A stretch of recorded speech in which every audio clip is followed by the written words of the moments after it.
রিয়াদ ভাই সামনে আসেন, রিয়াদ ভাই। এই ক্যামেরাটা ভাই পানি হেলি সাথে না এই পানিটা নে পিছনে ভাই ভাই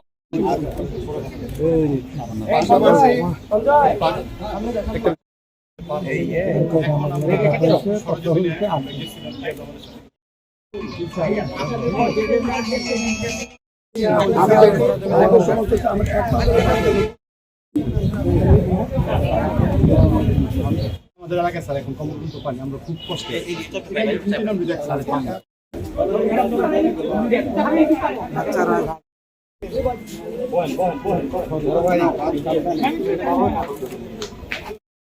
এত জনসংখ্যা বেশি, এত এই শহরকে একার পক্ষে কিন্তু এইটিকে ক্লিন রাখা সম্ভব যদি আমরা আপনাদের মাধ্যমে সবার কাছে না পৌঁছাতে পারি, যে আমাদের সবাইকে সচেতন হতে হবে। নারায়ণগঞ্জ জেলায় গত 10ই মে আমরা গ্রিন অ্যান্ড ক্লিন নারায়ণগঞ্জ নামে একটি কর্মসূচি গ্রহণ করেছিলাম। সেই কর্মসূচির আলোকে আমরা যেমন 1 লক্ষ গাছ লাগিয়েছি, তেমনই আমরা আরেকটি কার্যক্রম হাতে নিয়েছিলাম, সেটি হচ্ছে খাল পরিষ্কার কার্যক্রম। সেখানে আমরা বলেছিলাম নারায়ণগঞ্জ শহর আমাদের বাড়ি, সচেতন হই, পরিষ্কার করি। আমরা এই যে গ্রিন অ্যান্ড ক্লিনের যে কনসেপ্টটি, সেটিকে একটা স্থায়ী এবং টেকসই একটি রূপ দিতে আমরা আজকে এখানে ওয়েস্ট বিন স্থাপনের কার্যক্রম শুরু করেছি।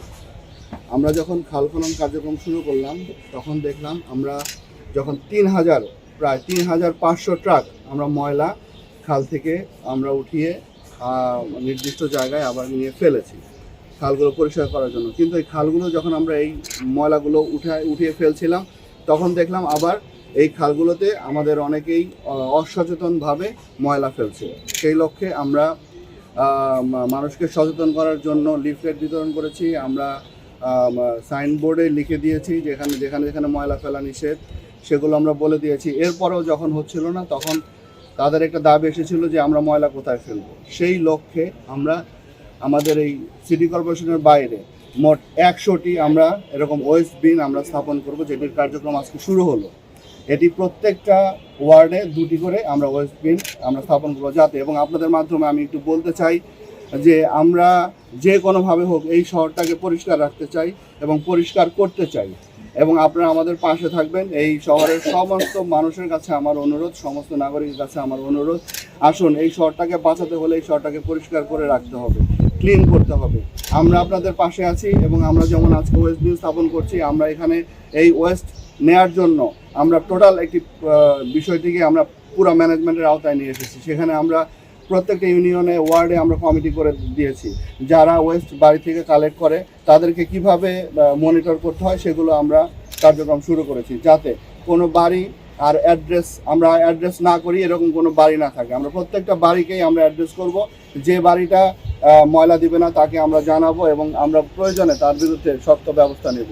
আমরা আপনাদের মাধ্যমে জানাতে চাই যে আমাদের সকলে যদি আমরা এই দায়িত্ব না নেই, নাগরিক হিসাবে দায়িত্ব পালন না করি, তাহলে আসলে আমরা যত কার্যক্রমই গ্রহণ করি না কেন, আরও যদি ওয়েস্ট বিন স্থাপন করি, আপনি যদি ওয়েস্ট এখানে এসে না ফেলান, আমার যে লোকটি আপনার কাছে ওয়েস্ট কালেক্ট করতে যাবে তার কাছে যদি আপনি ওয়েস্ট না দেন, তাহলে আসলে আমাদের কর্মসূচি সফল করা সম্ভব হবে না।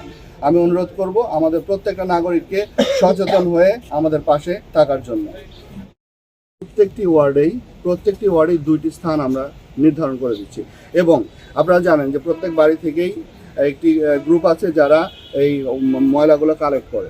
সুতরাং যারা ময়লাগুলো কালেক্ট করে তাদের সাথে আমরা বসেছিলাম, এবং তাদের কাছে আমরা বলেছি যে কিভাবে এই কাজগুলো সম্পাদন করতে হবে। এবং আপনারা দেখেছেন যে এর আগে ময়লা কালেক্ট করে নিয়ে রাস্তার এক জায়গায় ফেলে দেয়, সেটি হবে না।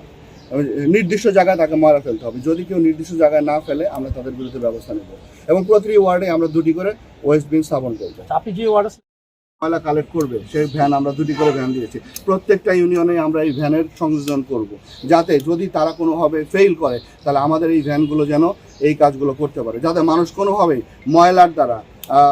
ময়লার মধ্যে আমরা না থাকি, ময়লার দ্বারা পরিবেশ যাতে নষ্ট না হয়।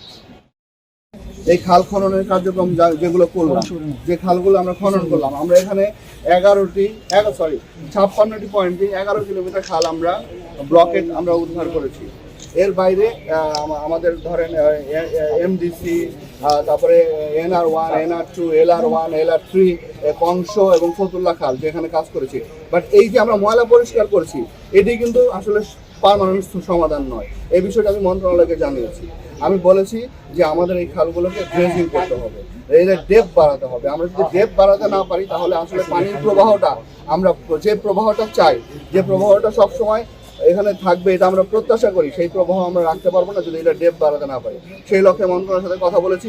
মন্ত্রণালয় আমাকে আশ্বস্ত করেছে যে আমরা যে কার্যক্রম করেছি, মন্ত্রণালয় আমাকে ফোন করে বলেছে আমাদের কার্যক্রম দ্বারা সন্তুষ্ট, এবং সন্তুষ্ট হওয়ার পক্ষে আমরা বলেছি যে আমাদের এটি আমরা কিন্তু সন্তুষ্ট হতে পারি না, আমরা চাই এই কার্যক্রমটাকে আরও বাড়াতে, এবং এখানে আমরা খালগুলোকে ড্রেজিংয়ের আওতায় নিয়ে আসতে চাই। আমরা যদি ড্রেজিংয়ের আওতায় নিয়ে আসতে পারি তাহলে আমরা বিশ্বাস করি এই শহরের জলাবদ্ধতা আর থাকবে না।